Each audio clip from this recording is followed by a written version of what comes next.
አለምሽ ዛሬ ነው ዛሬ አትሉኝም እንዴ ታዲያ? ጭራሽ የኛ ልጆች ተሞሽረው መጡልን። ስማ ወልደ መንፈስ ቅዱስ። ሙዚዎቹም አልቀሩም እነ ፍጹም እነ ሙፍታ ትላላችሁ። አረ ውዶቼ ዛሬ አዲስ ነገር አለ። ዛሬ አዲስ ነገር ይሄንን ካላያችሁማ አላየንም እንዳትሉኝ። መቼስ እኔና ቡቡ ብለን የጀመርነው ቀን ለብዙ ደስታዎች ለብዙ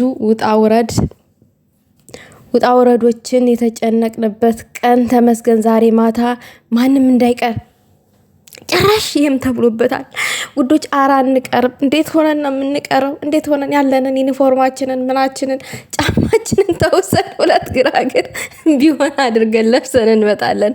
እንዴት ሆኖ ነው የሚቀረው? እንደናንተ ፏፈሽ ባንልም ማለት ነው፣ እንደናንተ ዝንጥንጥ ባንልም እልል ብለናል። ግን እግዚአብሔር የእውነት ያድርገው። ግን እየቀለዳችሁብን አይደለም አይደለ? ትንሽ እንዳምን ያደረገኝ ያው ሀብቴ አለ ሙፍታ አለ ፍጹም አለ። ያ እንዳምን አድርጎኛል። ብቻ የእውነት ያደርግላችሁ። ደግሞ አንድ አይነት ነው የለበሱት ውዶች፣ አንድ አይነት ልብስ። እንዴት ነው የሚያምሩት የኛ ጠንበለሎች፣ የኛ ውቦች። እግዚአብሔር ያሳካላችሁ፣ ለቁም ነገር ያብቃችሁ፣ ውለዱ ክበዱ። አይ ቪዲዮውን አይቼ ብመርቅ ይሻለኛል። ምክንያቱም እነዚህ ልጆች ዝም ብሎ ለድራማም እኳ ይንትን ይላሉ፣ ይለብሳሉ፣ እንደዚህ ፏ ይላሉ። እንገራችሁ ብዬ ነው። ግን የዛሬ የምር ነው። ይቅርታ አድርጉልኝ። ሀይሚችን ጽሁፍ ስለጻፈች የምር ነው። እኔ እንደው ትንሽ ሆዳችሁን ለአባባው ብዬ ነው እንደዛ ያልኳችሁ። ይቅርታ ውዶቼ፣ ይቅርታ።